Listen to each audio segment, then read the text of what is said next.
Scriptures, Yahweh Shai, the Son of the Most High, is set to bring immortality to the nation of Israel, the elect, via establishing the tabernacle of David, as we talk about the second coming of who the world ignorantly calls Jesus Christ.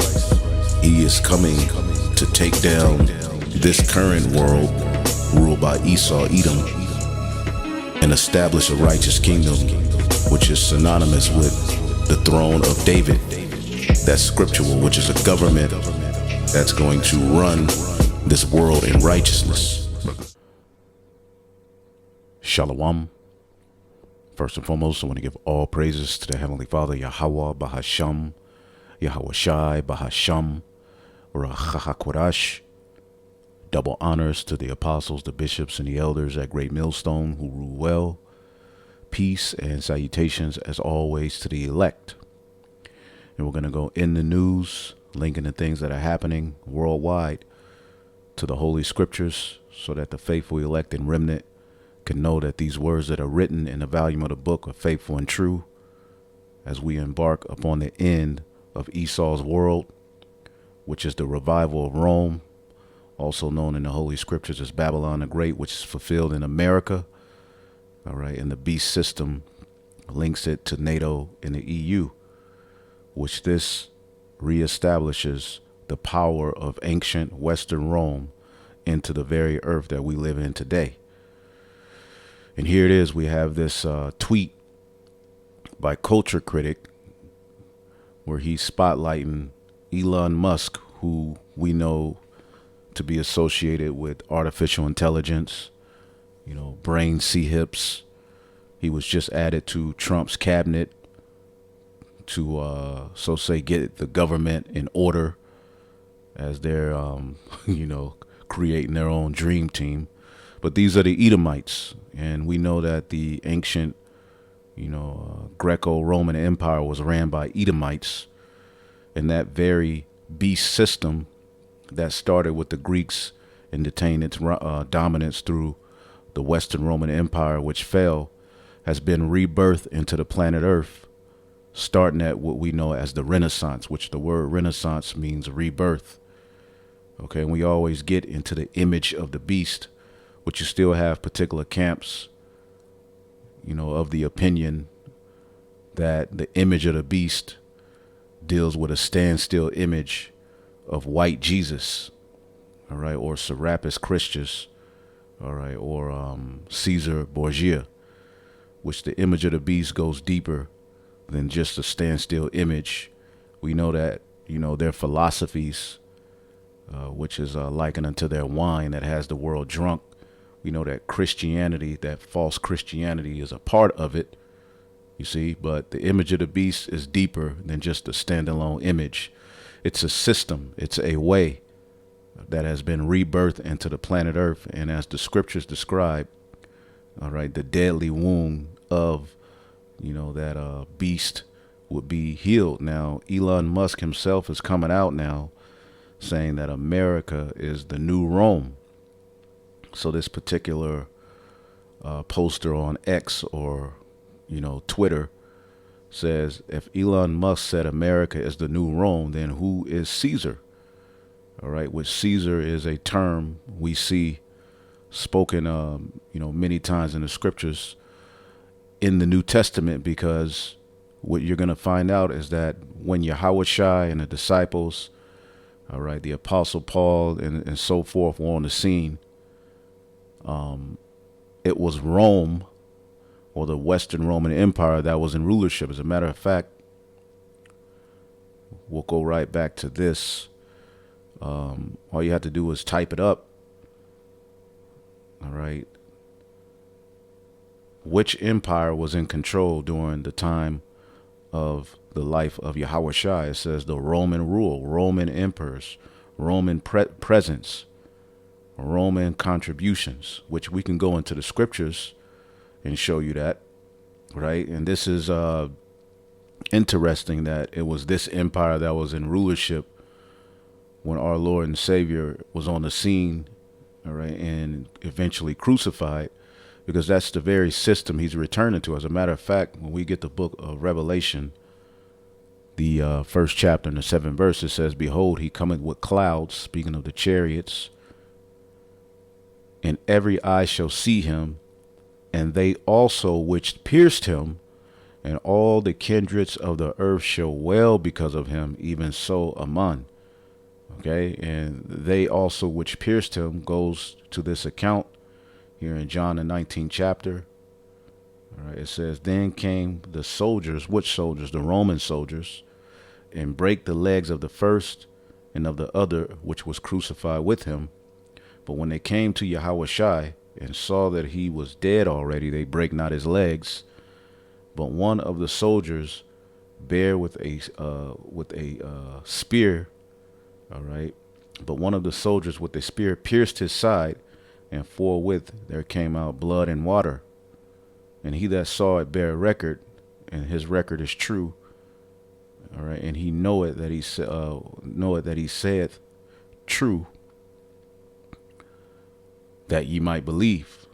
See, so those who pierced him, all right, were Roman soldiers, okay, that were associated with the Roman Empire. So when the Lord returns, he's coming back to that very same system. As a matter of fact, when you get the book of Isaiah, the 63rd chapter, right? So he was crucified during the Roman rule, all right? And spiritually, he's being crucified in this rule, in the sense of he's being X'd out, mocked, presented as a joke.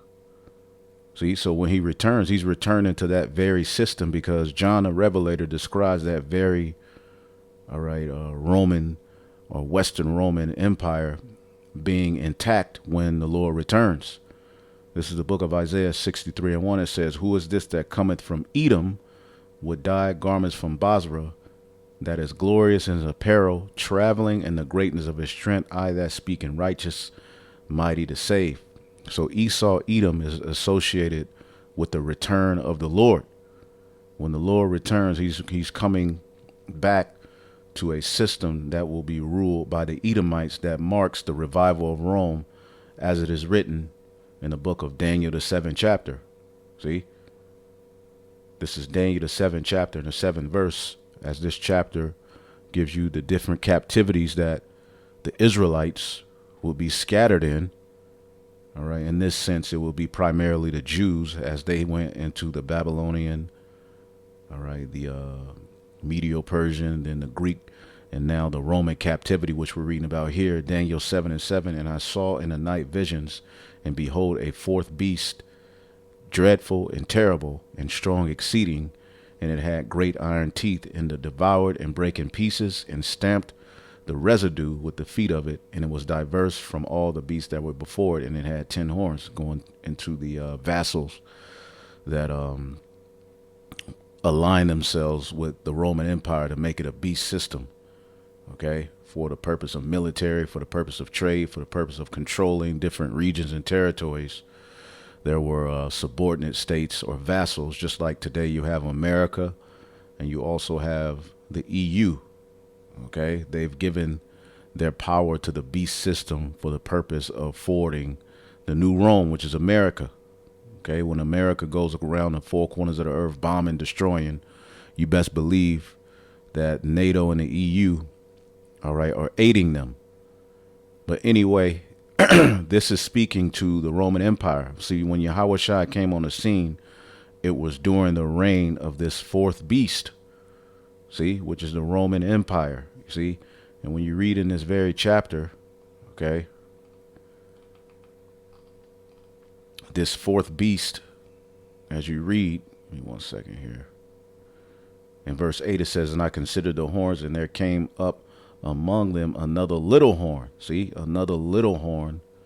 And that speaks to the revival of Rome. And this is where the Most High sets his judgment, and presents his son.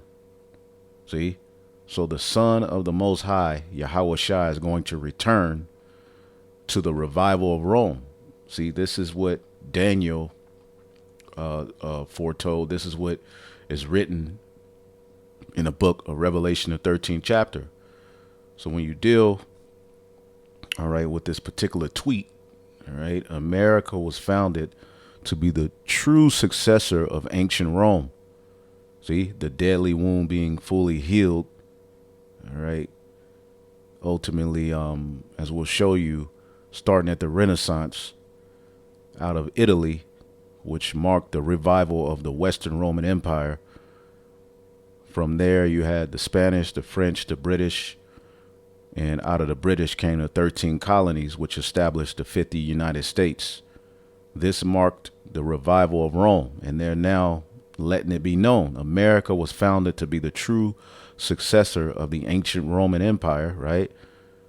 Western Roman Empire, but most don't know how deep the parallels run from its grid plan to its constitution, which we'll get into. Here's why we still live in Rome and why it won't collapse this time. So again, the pride of their heart has deceived them. See? And he's giving you just a few examples, which we'll tap into those examples. But again, Elon Musk, who is associated with Donald Trump, says America is the new Rome. And this individual said, well, if Elon Musk said America is the new Rome, then who is the Caesar? Well, another question which a lot of brothers asked when this picture was passed around is, where are the prophets? Who are the prophets? Who are the disciples? See? Because Yahweh Shai, when you get the book of Luke, or let's get Acts, the first chapter, okay? When you get Acts, the first chapter, let's make it red. Acts, the first chapter, and the 6th verse. Now, Rome is still ruling in the book of Acts, right? It says, when they therefore will come together, they asked him, saying, Lord, wilt thou at this time restore the kingdom again to Israel? See? And again, Rome would be in power before the Lord established the kingdom, but it will be the revival of Rome. And there were particular things that had to be opened up to them. There were particular things that they didn't fully understand. But now here, as we're in the uttermost parts of the earth, the disciples have the true understanding of these things. See? And Yahweh Shai said unto them, because they thought that the kingdom was going to be set up at that time. They thought the Lord was there to take down that Roman Empire and to establish the throne of David again. And when you read it in the NLT, they constantly were asking him this. NLT, so when the apostles were with Yahweh Shai, they kept asking him, Lord, has the time come for you to free Israel and to restore our kingdom? Now, the freedom of Israel, all right, will be through being delivered from Babylon the Great and the various different captivities where we are scattered throughout the four corners of the earth. But it wasn't to happen at that time.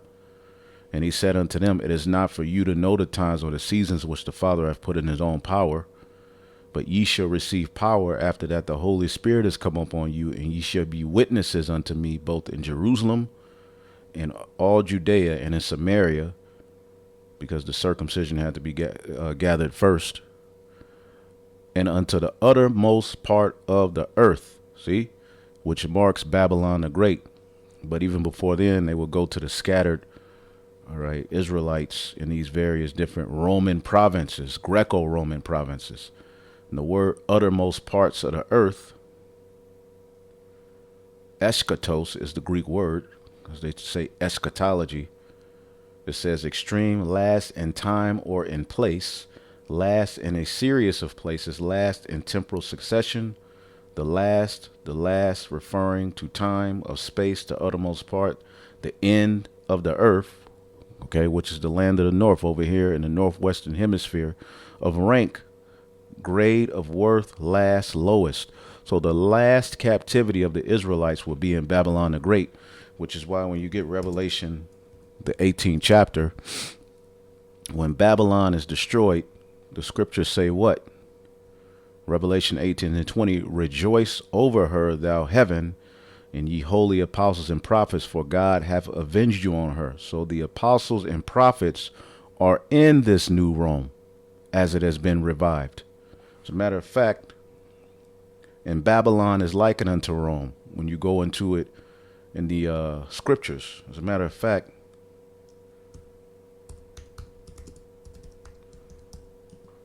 Oh my goodness. Give me 1 second here. I believe it's in the book of First Peter's 5:13. It says, the church that is at Babylon, elected together with you, saluted you, and so doth Marcus my son, which is Mark, was the understudy of the apostle Peter. All right, but when you look up this word Babylon, okay, Babylon. All right, Babylon means confusion. We know that. It goes into some history. Territory of Babylon. It says allegorically of Rome. See? Allegorically of Rome as the most corrupt seat of idolatry and the enemy of the followers of Yahushua. And there were many followers of Yahushua that were persecuted and put to death in that Roman Empire, man. Okay? So the Israelites are going to be freed, see, from Babylon, which is the modern day Roman Empire. Let's get the book of Isaiah, the 14th chapter, and then we'll move on with the lesson. Isaiah, the 14th chapter, in the 3rd verse, because remember the disciples are asking him, are you going to free us now from oppression and take down that empire and restore the kingdom to Israel? Well, that ain't going to happen until these days, in which you have the holy apostles and prophets. Because again, if Elon Musk is saying this is the new Rome, as we know, what does the scripture say? The scriptures say in Ecclesiastes 1:9, let's get it in the NLT. History merely repeats itself. It has all been done before. Nothing under the sun is truly new. King James, the thing that have been, it is that which shall be, and that which is done is that which shall be done, and there is no new thing under the sun. So if America is the new Rome, right, then again, like he's saying, who's the new Caesar, which is the czar, the ruler, all right, which this term Caesar was spoken of heavily at the time of Yahushua. Okay, as a matter of fact, we have a few examples.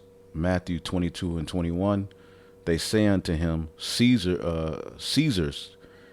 Then he said unto them, render unto Caesar's the things which are Caesar's. And you see this term Caesar pop up heavily during the time of Yahushua, because the Romans were in rulership.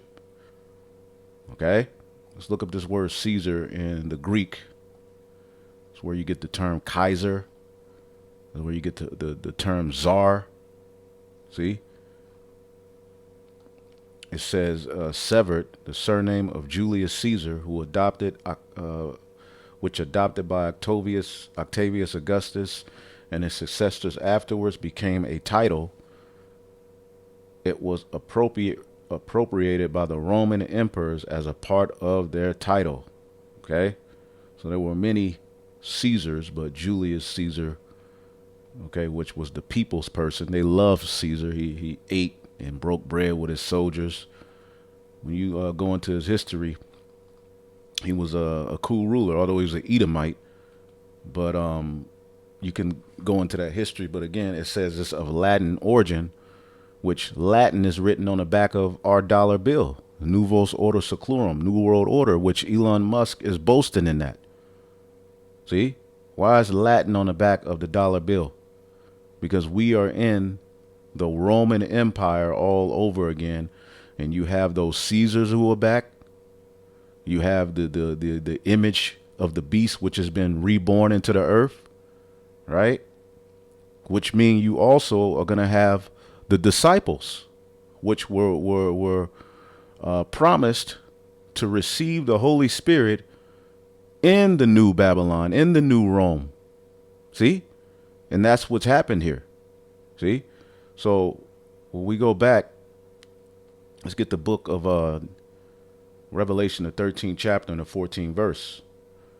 Speaking of this beast system that we live in, John the Revelator gives us an account, right, of what would take place before the Heavenly Father sent his only begotten Son. He would give more of an insight to the revival of Rome, which as you could read in verse 11. As a matter of fact, this is Revelation 13 and 11. And I beheld another beast coming up out of the earth, and he had two horns like a lamb, the democratic and republican system, and he spake as a dragon. And in ancient Rome, you had the plebeians and patricians. You can look that up. All right. But this is where we are. This is the revival of Rome, which this chapter, which we have breakdowns on this whole chapter. If you need to just ask or look up GMS Revelation, the 13th chapter. Okay. I myself have done a few videos on that, but of course our apostles, bishops, and elders as well. All right. I got the breakdowns from them. Okay. It says, and I beheld another beast coming up out of the earth, because again, what did Daniel tell us? When you see the fourth beast, right? He considered the fourth beast, and there came up among them another little horn. This marks the revival of that Western Roman Empire that fell. Okay. Now let's go back here. And he exercises all the power of the first beast before him, and causeth the earth and them which dwell therein to worship the first beast, whose deadly wound was healed. Let's look up this word, healed. Okay, the deadly wound was healed, because we know the Western Roman Empire fell. Okay, but as they're saying, America is now the new Rome. Okay, Rome still lives. Okay, and what he's saying, it won't collapse this time, as the pride of their heart have deceived them. As a matter of fact, let's get the book. All right, we'll go back to that. Let's get the book of Psalms 49. Psalms, the 49th chapter and the 11th verse. Their inward thought is that their houses shall continue forever, in their dwelling places to all generations. They call their lands after their own names. All right. They call their lands after their own names. Okay. Many of the lands and the continents and countries they conquered are named after them. Many of the minerals, planets, all of these things go back to Esau, Edom, and his naming of things. And he's of the opinion that he's never going to go down. Okay. When people talk about this beast system, right, it talks about who shall be like the beast, who shall make war with the beast. Okay. Because of their great military might, because they were blessed with the sword. The reason why America's military is so mighty, the reason why ancient Rome's military was so mighty, is because of blessing given unto them of the sword. All right. This word healed, okay, is let's get it here. Therapy, basically. Strong's G 2323. Therapuo. Therapuo. Okay. To do service, to heal, to cure, to restore, to health. And that's the Renaissance period. As a matter of fact, let's type in the meaning of Renaissance.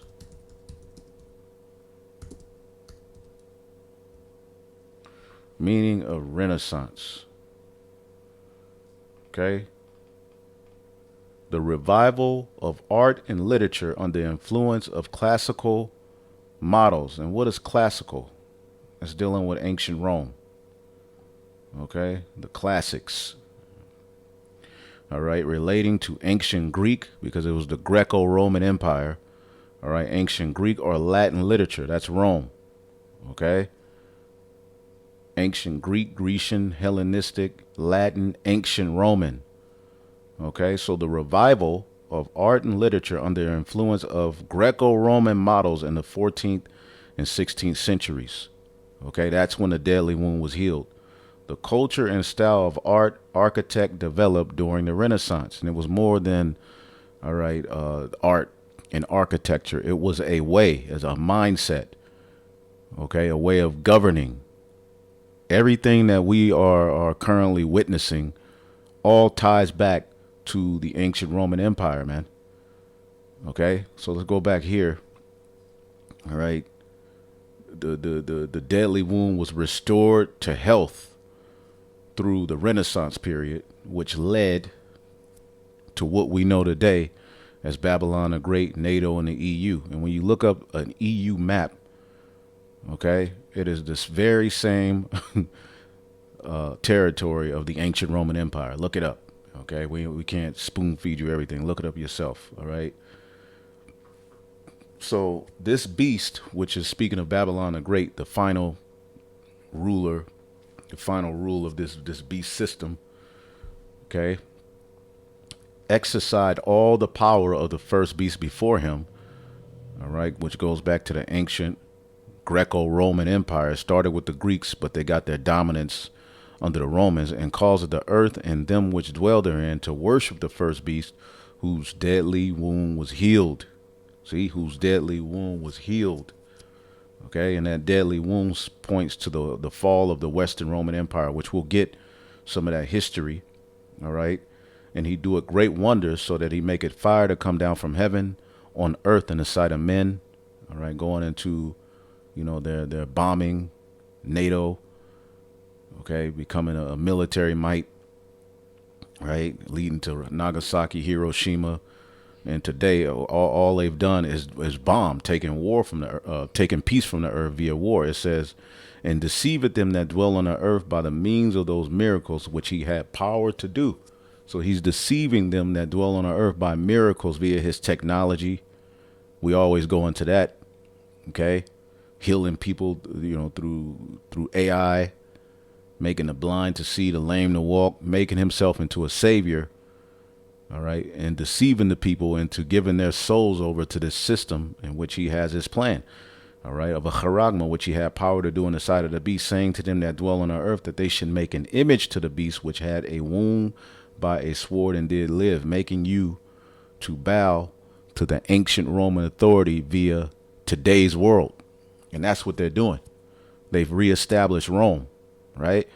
And he had power to give life unto the image of the beast. All right. Now let's look up this word image. The word image is icon. Okay. Image, figure, likeness.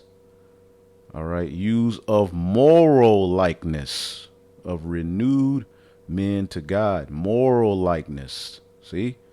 And when we look at the world today, all right, the Diddy parties, which it goes deeper than him. All right, that is the moral likeness of the ancient Roman Empire. All right, the lewdness, the adultery, the orgies, the drunken parties, all of that goes back to the ancient Roman Empire. The morals, everything, adultery. Okay, all of these things, man. So the likeness. The word likeness, look up the word likeness. The fact or quality of being alike, resemblance, likeness. So the image of the beast goes deeper than just a standstill image of white Jesus. The image of the beast, all right, speaks to the ancient Roman system being reborn into the earth. And this is what this guy is boasting in. This is what Elon Musk, all right, is talking about. That America was founded to be the successor of the ancient Roman Empire, but most don't know how deep the parallels run. Now, I have a video that I'll always play, which we're going to get into this. But I mean, as a matter of fact, let's first get this here. The elder brother Karataza, GMS Vegas sit downs 144K. I've been meaning to go into this. If Trump isn't Emperor Nero, all right, because those emperors are back here today. Those Caesars are back here today. Okay, everybody's back in their lot. Okay, as a matter of fact, when you get the precept to this in Ecclesiastes 3:15, that which has been is now, and that which is to be hath already been, and God requireth that which is past. And there's another one, that it is man. I believe that's in Ecclesiastes as well. Let's see here. Boom. Ecclesiastes 6:10. That which hath been is named already, and it is known that it is man. Neither may he contend with him that is mightier than he, because ultimately your lot is already set, and you're going to return to that lot. The apostles and prophets have returned to their lot. And see, when you go into the ancient Roman writings, right? Because a lot of people say the Bible is fake, which people don't look at the Bible as a history book. But all of those empires in the scriptures are empires that are known in secular history. And you have non-biblical sources of the Messiah and his followers outside of the Bible. Although we don't lean on these things, they are there. Many of the people who are known as historical figures don't have even close to the number of manuscripts that the Bible has and post manuscripts. Okay? The Bible, I believe, as a matter of fact, let's just type it in. Which book? How many manuscripts? How many manuscripts of the Bible? Okay. There are thousands of manuscripts of the Bible. Okay? Thousands. Okay? Thousands, man. Of the Bible, New Testament.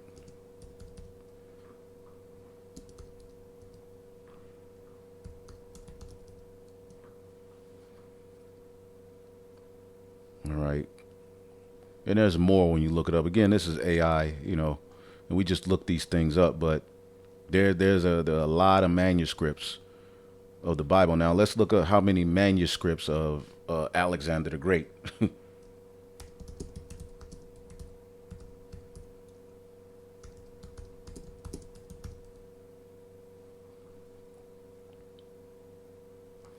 123, but he's known as a historical figure, right? He's known as a historical figure without a doubt, but he doesn't have nearly as close as many manuscripts or post manuscripts as the Bible has.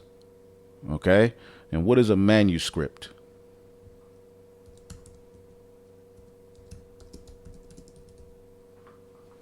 Okay. A book, a document, or a piece of music written by hand rather than typed or printed. Okay, so you have all of these manuscripts and post manuscripts of the Bible, yet it's still a question as to whether it's a real book or whether it's real history. But then you have particular people who are known historical figures who have way less manuscripts, and they're here it is, they're known to be real without a doubt. No one would doubt that Alexander the Great is real. And the crazy part about it is a lot of his history is written in the Bible itself. History of the Greek Empire. He's written in the Bible. Okay? Just type in is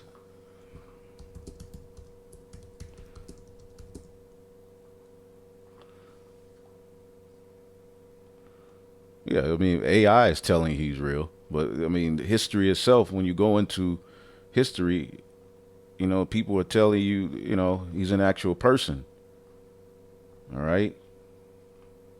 Of course, you're going to have our arguments saying otherwise, because that's just the way of this world, the contrary aspect of history. But I mean, clearly this was a true individual. He has history, he has writings, right?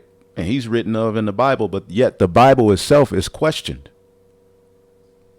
So there are non-biblical sources of the Messiah in history, man, and his followers by actual, historians who are valid. Okay. And I'll, Lord willing, put this in the, or you can look it up. I'll put this in the post-production, or I'll put it in the description box if I can remember. If I don't, just ask me and I'll put it. But in the ancient Roman Empire, those writers wrote about Yahushua and his followers. Okay? Point blank period, man. Let's see here. See if we can just tap into just a little bit. This article is called 121 Non-Biblical Sources for Jesus and his followers in Historical Records. Let's see. Three Roman historians, Suetonius, Tacitus, and Dio Cassius AD, wrote about him. These are secular sources that wrote about Yahweh Shai. Okay? All three Roman historians count from the date of his coin, 14 AD, the year of Augustus's death, the beginning of Emperor Tiberius' reign. Tacitus recorded that Yahushua died during the reign of Tiberius, defining his crucifixion. Yeah, I bet people, a lot of people don't know this stuff. See, but our apostles and elders brought this stuff out. But see, we just stick to the scriptures, but we can go to sources outside of the Bible of historians who are verified, who are boasted in this world. But they don't like to talk about how a lot of these historians talks about the persecution of the early followers of Yahweh Shai by the Romans. Okay?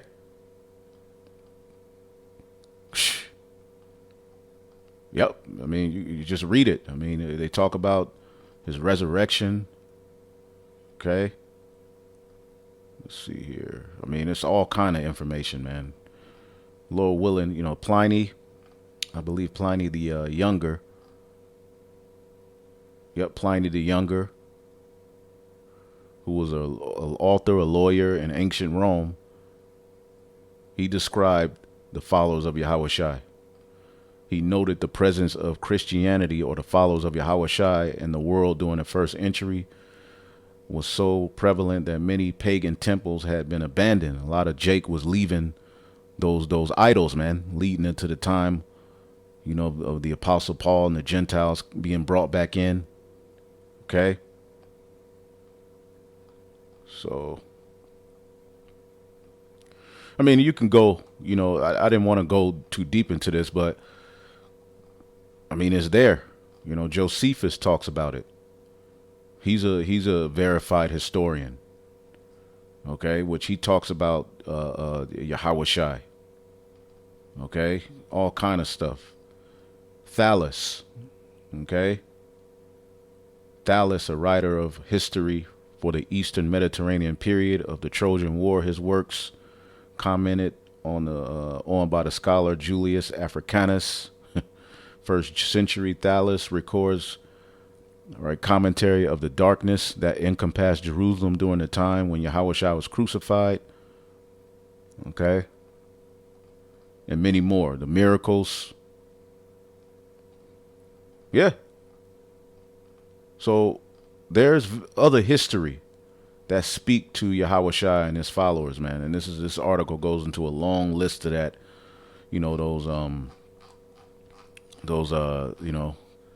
Again, here's another one, top 10 historical references of Yahweh Shai outside of the Bible. All right, of course they're gonna have the so-called white image, but they tap into the actual history, man. Okay? So,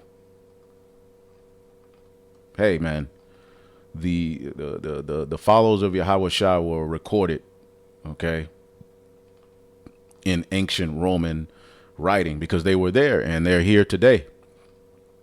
Okay, the church has been raised up here in the New Rome, Babylon the Great.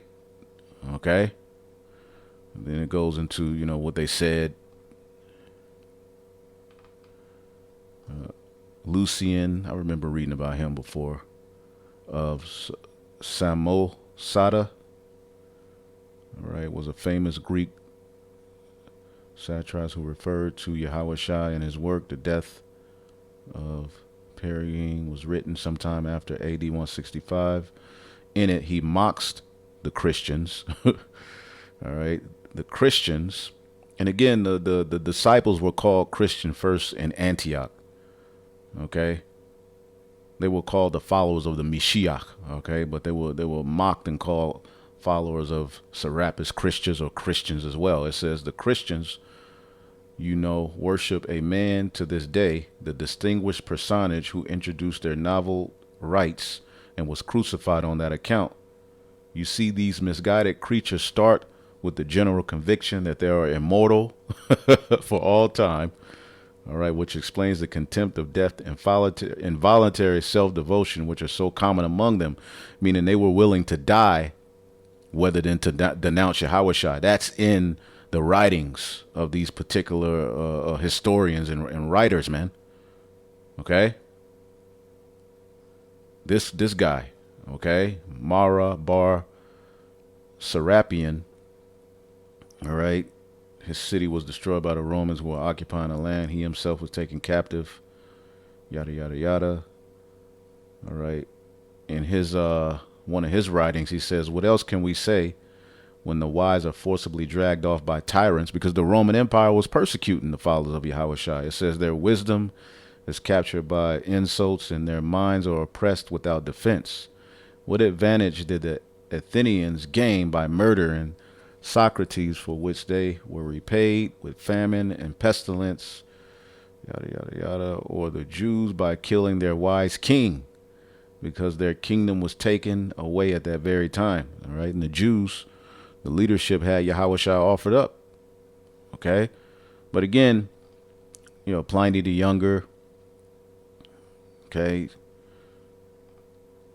Again, Josephus, Tacitus. Okay.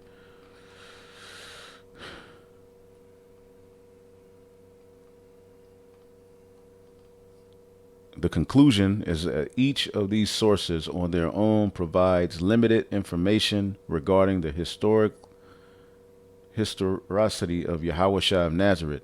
Taken together, though they provide a remarkably detailed summary of his life, certainly they attest to the fact that Yahushua existed. Even when you look at the Council of Nicaea, which happened years after, I don't know how many years after. Let's see if we can look it up. How many years?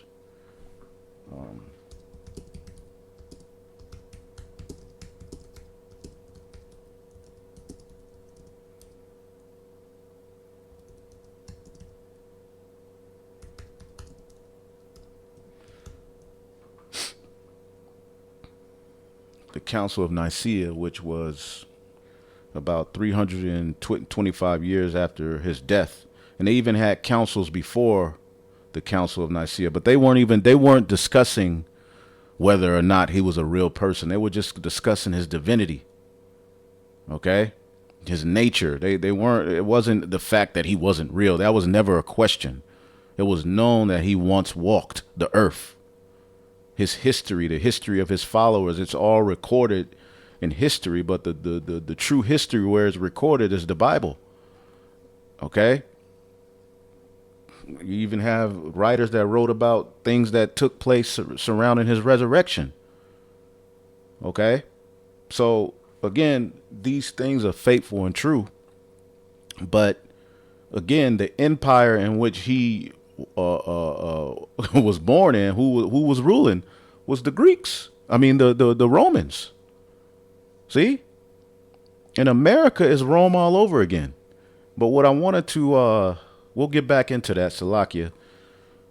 It's just, hey, the spirits like to win, right? But I wanted to play this video that the elder brother Karatazar put together.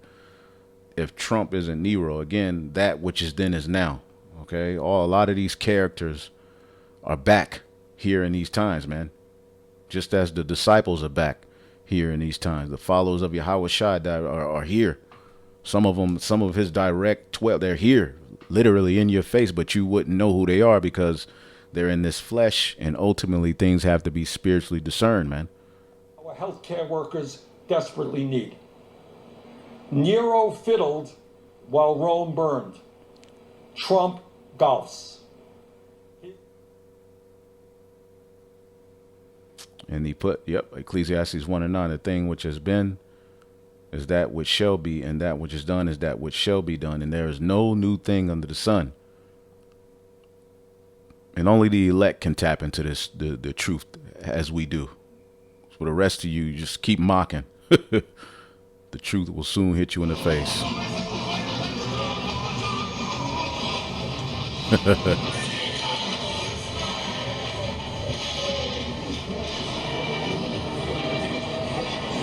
is in Italy, the birthplace of the Renaissance, man. All right, Rome, and they got this big statue of Trump, as a Roman emperor, man.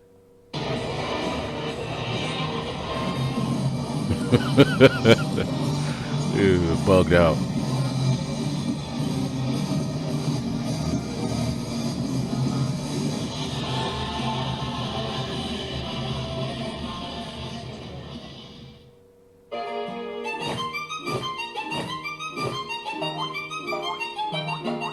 I am the very model of an ancient Roman emperor. I overspend and overtax and overthrow my treasurer. I marry family members from my cousin to my stepsister. I'm always right, I'm never wrong. And Nero was a complete freak. Now, Nero is known for the history centered around burning down a temple and blaming the Jews. I mean, you can look the history up. All right.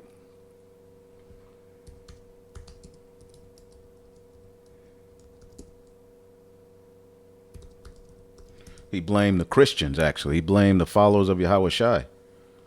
Okay. And that was according to Tacitus, the same one, all right, who recorded, some things about Yahweh Shai and his followers. But according to Tacitus, all right, Nero blamed the Christians for the great fire of Rome in 64.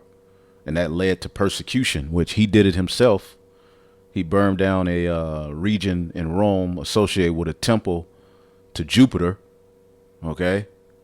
And basically what he did was he went into their doctrine and said they're always talking about fires coming, this and this and that. And he burned that region down associated with that temple and said they're attacking our kingdom. And this led to the persecution of the Christians, the followers of Yahweh Shai. Okay. And you can, go into the history, but he laid blame for the fire on them, and they're getting ready to blame us for something. You best believe that these devils have something up their sleeve. As a matter of fact, when you get the book of Revelation, the 12th chapter, right? When you get Revelation, the 12th chapter, and the 17th verse, it says, and the dragon was wroth with the woman. The dragon is the Roman Empire, and it's known as the red dragon when you go earlier in this chapter. The red dragon, which was associated with Herod, okay, who was set up by the Roman Empire. Okay, they were all Edomites, but he was set up. And what did he try to do? He tried to put Yahweh Shai to death. That great red dragon is going to be back in the very end time, and he's going to be wroth with the woman, Israel, the nation of Israel. The scriptures say the seed of the serpent shall have war with the seed of the woman. And that's all playing out. And what we see, it says, and went to make war with the remnant of her seed, which keep the commandments of God and have the testimony of Yahweh Shai. So the remnant, all right, the dragon, the red dragon, as is talked about earlier, the great red dragon, which is the ancient Roman Empire. Okay, which when you read Revelation, the 13th chapter, okay, it says this, Revelation 13:2, and the beast which I saw was like unto a leopard, because it started with the Greeks. And his feet were like unto a bear, which speaks to Russia, and his mouth as a mouth of a lion. All right, Great Britain, which gave birth to America. And the dragon gave him his power and his seat and great authority. The dragon speaks to Rome. That great red dragon is what gave this beast system its power and great authority. And see, when that Western Roman Empire fell, the deadly wound was eventually healed through the Renaissance, which brought back, all right, that whole ancient Roman culture. And this is how the image of the beast is living today. And we'll tap into that. But let's go back here. Okay. Which again, Nero, all right, we believe through the spirit, all right, is Trump. That is correct. To Through some investigation by Praetorian inquisitors, my mother and my brother were revealed to be conspirators. But Mother Goose no longer here, this must have been remember her. I am the very model of an ancient Roman. And they're liking him to. They're liking, you know, this is Nero Trump. All right, the Nero episode. He fiddles while the city bunting rules, but they're not radical. He's lazy, British, and your wealthy thinks that he's infallible. Signs are small, he's got some knowledge, writing tongue grammatical. He's making Rome a great again, dogmatic and fantastical. He's formless and irascible, tragic and hypocritical. Maniacal, ematical, positions problematical. His endless goals are radical, his views are unsympathical. We're still talking about Nero, right? He's a narcissist, a petulant, unscrupulous, embezzler. He is a very model of an ancient Roman emperor. See, Caesar. That's Trump. And that's a picture of Nero. Okay, and there will be a persecution of the followers of Yahweh Shai in this new Rome. And the scriptures talks about how we're going to be saved out of Jacob's trouble. Could this be it? We believe, very, very soon, we can be in those times. But you can clearly see they look alike.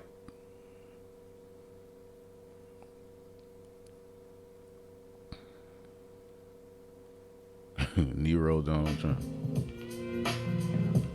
Mount Seir, which was inhabited by, at one point, the Horites and then the Edomites. But you see that this is, Rome. It's the same. All right, which we'll go more into that.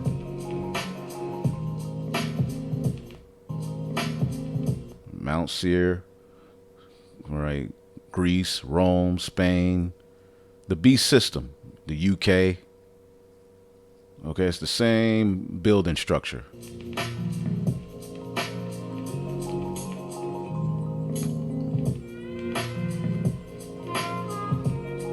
Obadiah verse 4, though thou exalt thyself as the eagle, and though thou set thy nest amongst the stars, thence will I bring thee down.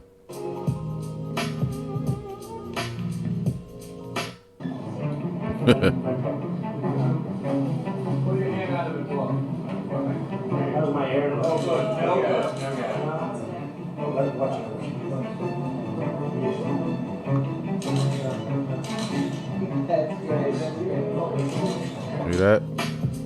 America, Edom, Rome. The Nazis, all of them bore that eagle.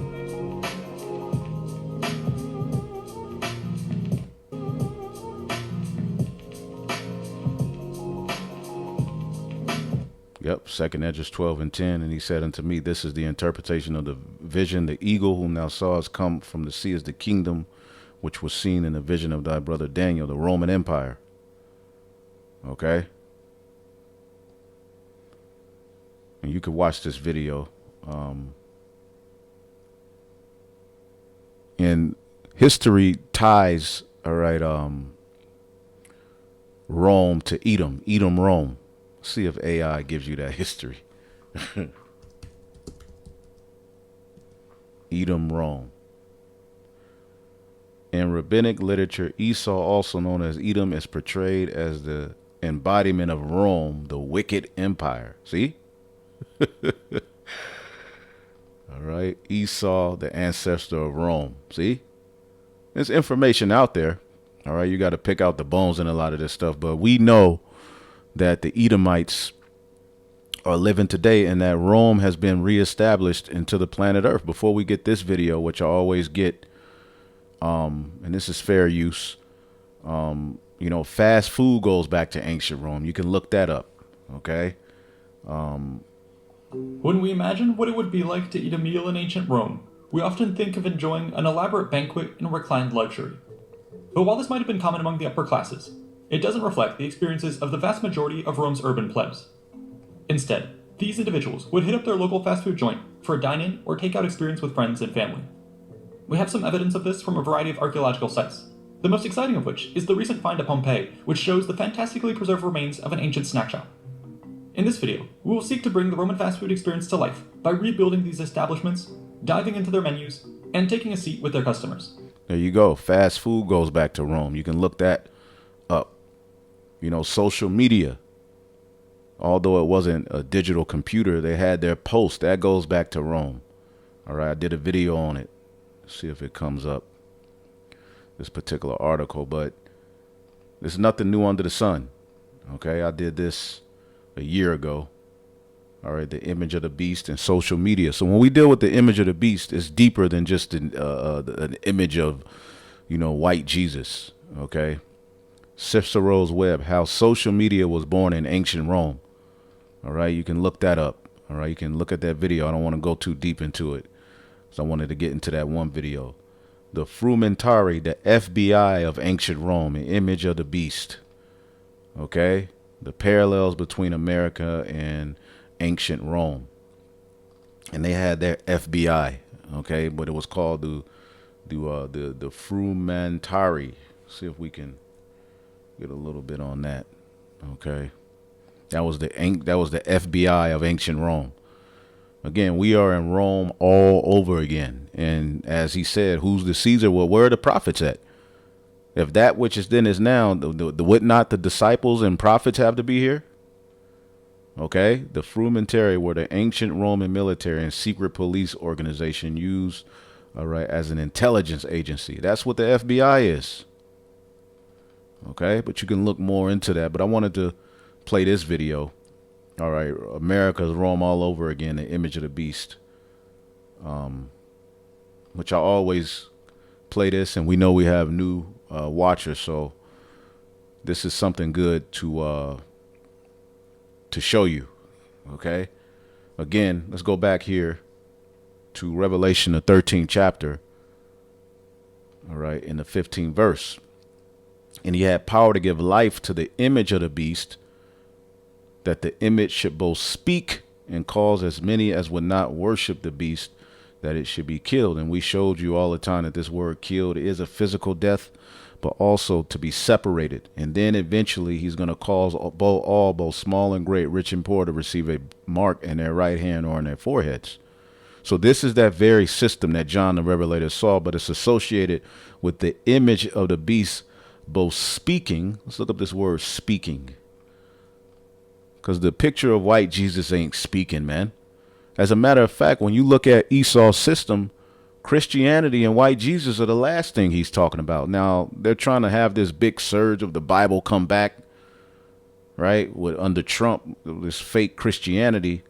But the truth be told, the elites of this world don't give a damn about Christianity or the Bible. Okay, but it is a part of their image. The image deals with their philosophies, their way of governing, the idols, okay, the doctrines, the wine, the NWO, the alphabet behavior, pedestry, which is, the older men and little boys. All of that is fulfilled in the image of the beast. Okay, you look up, you see all these pedal rings. Okay. Ancient Greek and Rome. Okay.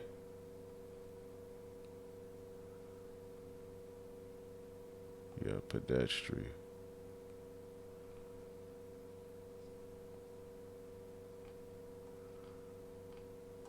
Yeah, it was a freak party. We know that about the ancient Roman Empire.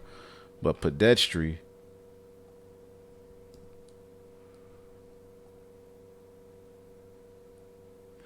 yeah, the ancient Greeks and Rome, all right? In ancient Greece was a socially acknowledged relationship between an older male, all right, and the younger male, all right? And here today you have NAMBLA, okay? The North American Man-Boy Love Association, which they're still going strong. It hasn't been outed, okay? And the pedo behavior is a part of the alphabet agenda now. It's accepted now. All right. So is people who like to deal with animals. All of that stuff went on in ancient Rome. So when the image of the beast is speaking and living, it's deeper than just a standstill image. All right. The image is speaking. Let's look up this word speak. Laleo. Okay. To utter a voice, to emit a sound, the use of the tongue, all right, to tell, the use in order to declare as one mind. And we're seeing the mind of ancient Rome. We're seeing ancient Rome literally speak, all right, in today's world.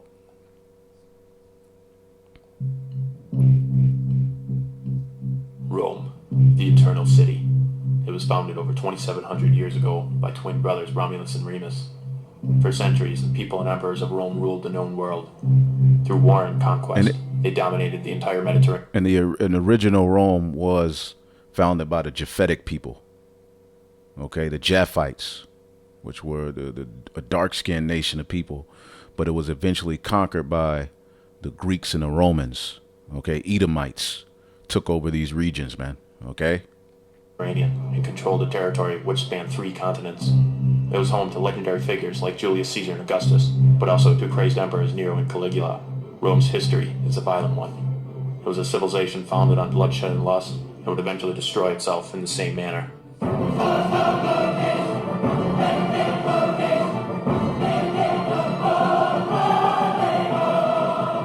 What is that all Rome had to offer? Typical perceptions of Rome include constant gladiator games, wine-fueled orgies, and prosperity among all. These are all dramatized visions of glorious culture that was far more similar to our own than it was different. Their influence and contributions can be felt even today. By examining the history and culture of ancient Rome, we're able to see that not all of Rome died in its collapse.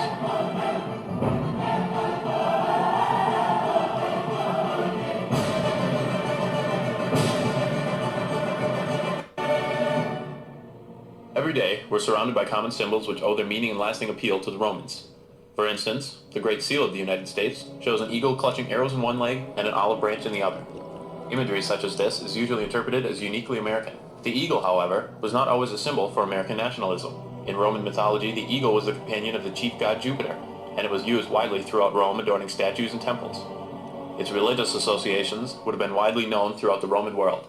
It was also used by the military, which carried standards with the bird of Jupiter mounted on top.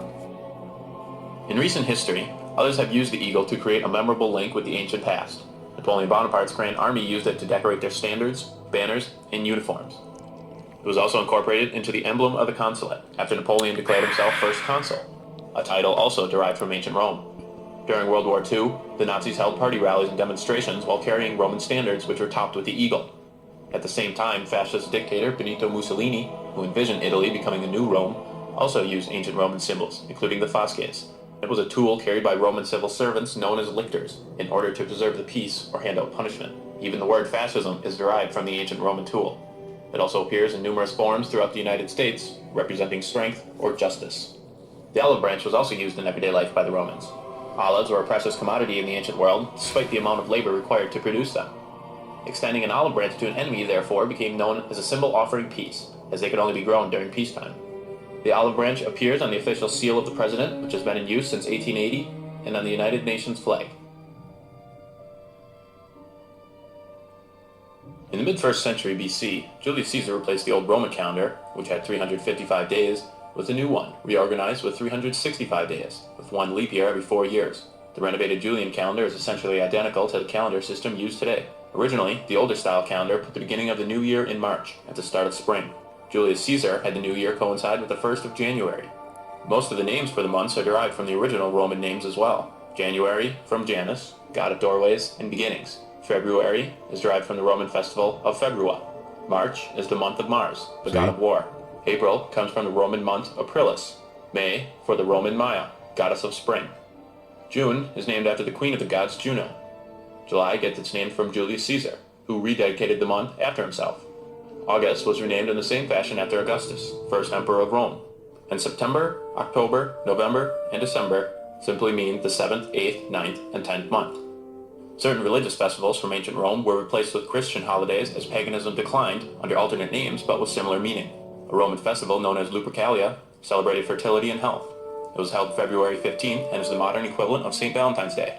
Valentine's Day, boom. Again, so you're seeing how the image of the beast is speaking and living today. Okay? Often used as a symbol for the modern holiday is the chubby winged child known as Cupid, which was the Roman god of erotic love. In December, Romans would honor the god Saturn during the week-long celebration of Saturnalia. This was held at the end of the month and is believed to be the basis for celebrating Christmas during this. And this is why you have these Christians saying Christian is not pagan. I'll make sure to put that in post-production. All right. Christmas is not pagan. All right. Because they're a bunch of damn pagans, man. Time. One of Rome's often forgotten but inescapable contributions is their language. Although it is not spoken directly, the majority of words in the English language, at least 60% and probably higher, are derived from Latin. Many common names such as Marcus or Julia are Latin words. Even the name America is taken from a Latinized version of Amerigo, the person it was named for. Other languages spoken around the world also developed from Latin. They are known collectively as the Romance languages. The main ones include Spanish, Portuguese, French, and Italian. Including English-speaking countries, it's estimated that over 1 billion people today speak a language which traces its roots to Latin. Another important contribution from ancient Rome in use today is their alphabet. Numerous writing systems around the world, English included, base their alphabet on the Latin characters. With the exception of J, U, and W, the capital letters of the English alphabet are identical. Besides the basis for languages, Latin is also used in the Linnaeus taxonomy system, developed by Carl Linnaeus in the 18th century to classify and arrange organisms. Thanks to Linnaeus and Latin, humans are scientifically classified as Homo sapiens. Many legal terms in use today, such as habeas corpus, in absentia, stare decisis, and others are taken directly from Latin.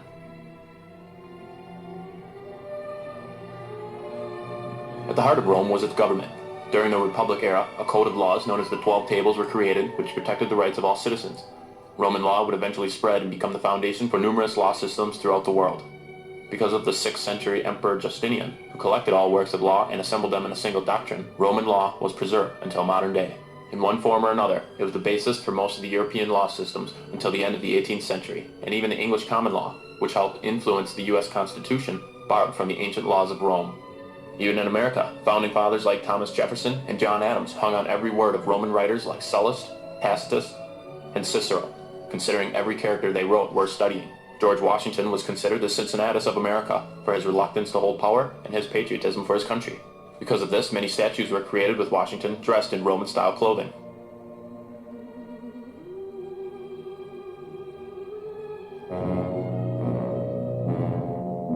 Many of the buildings of ancient Rome have been lost to time, but we're left with a small piece of their majesty.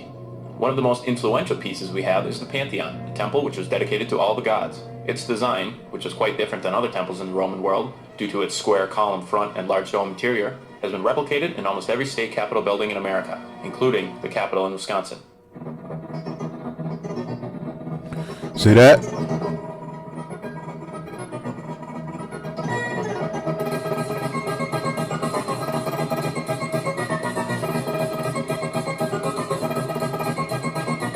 The Emperor Trajan was centuries ahead of his time when he built what is considered the first multi-story shopping mall. It was equipped with the ancient equivalent of all the stores we might find in a modern mall. Sports fans as well owe some debt to the Romans for their architectural endeavors. Modern stadiums, which itself is a Latin word, are modeled after amphitheaters, a must in any great Roman town. The most famous of them is undoubtedly the Colosseum. Romans also loved going to the races at the Circus Maximus, a large oval track used for chariot racing.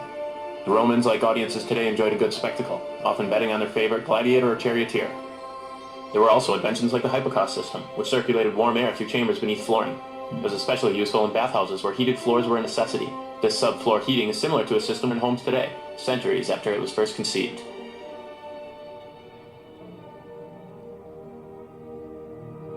The empire eventually came to an end, destroyed by barbarians. Ancient Rome exists now only in its legacy. As the saying goes, not only do all roads lead to Rome, but most of our culture does as well. The people of Rome were very similar to the people of the world today. They worked the land, loved to be entertained, and were extremely resourceful and creative. The people in the cities created a melting pot of ethnicities, each contributing a bit of their heritage to the Roman way of life. One could argue that without Rome, our world today could never exist. In the words of Professor Charles Hershey, Rome is modern, progressive, a present force among the cities of the world, even as she is the treasure house of the ages. He continues, ancient Rome has left to her successors much more than her forums, her temples and arches, and her arenas.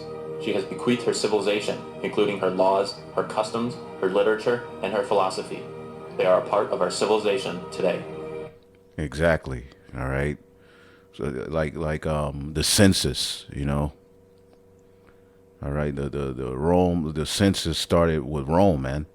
As a matter of fact, in the scriptures in the book of Luke, all right, Luke, the 2nd chapter, It says, and it came to pass in those days that there went out a decree from Caesar Augustus that all the world should be taxed. Now that word taxed, that's why a lot of historians say there was no tax that, Caesar Augustus. That's a false history. Well, it's just the translation. The word, okay, really speaks to a census. All right, the Greek word. Strong's G 583. Apographo. Apographo. To write off, copy, to enter in a register of records. Now, it was for the purpose of taxes, all right, but he was more so speaking of the census, man. You had to register yourself, enter into public records the names of men, their properties, and their income for the purpose of taxes, man. Okay, and again,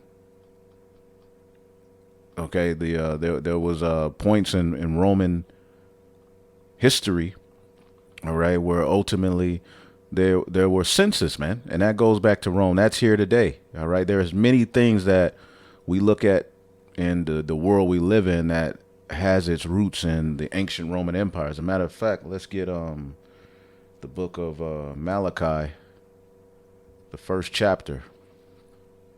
Malachi, the first chapter. In the 4th verse, it says, whereas Edom said, we are impoverished, but we will return and build the desolate places. What did they rebuild? They built Rome. We will return. All right, let's look at the word return. Okay. Because the Western Roman Empire was impoverished, but they said, we shall return. The word return, shawab, to return, turn back, to return. Okay, or spiritual relations. Spirit, this is the spiritual Rome. Okay, to turn back, all right, of repetition, to restore, repair. Okay, what is the meaning of Renaissance?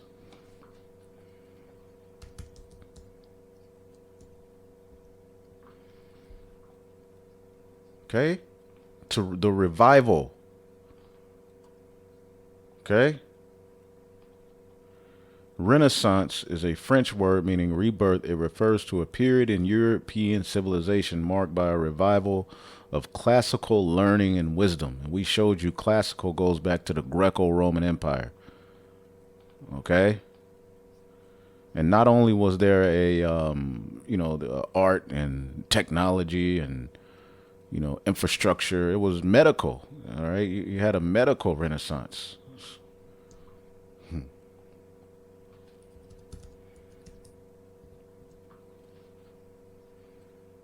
Okay. All right. The scientific methods and discoveries and advancements. All right. And this is what runs the world today. All right.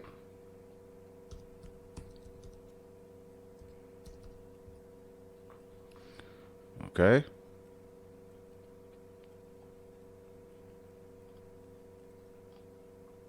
Asclepius is the Greco-Roman god of medicine. And this is not medical information. Let's look up the logo. See that? So again, the image of the beast is deeper than some dang old picture of a white Jesus. It's deeper than that. Okay? Look up the logo of things that run the world today. See that? Who that? And that goes back to Egypt as well.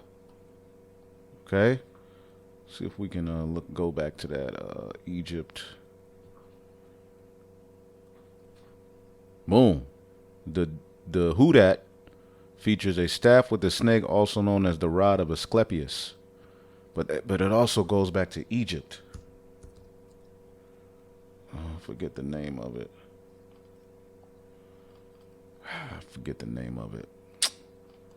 It's something. The Apostle Ramla brings it out.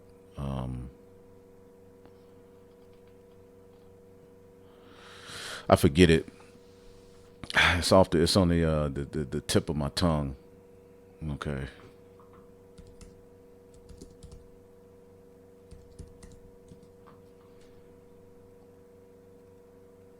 There you go, the seduces.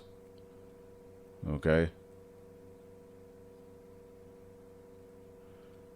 It's the same, yep, the seduces. That's it. That's the name of it right there. So look, we're that which is then is now. Because when you go to the when you deal with the Greeks and the Romans, they studied, okay, the Egyptians, man, which they studied the Babylonians. Babel, all of that ancient left-hand magic is now returned.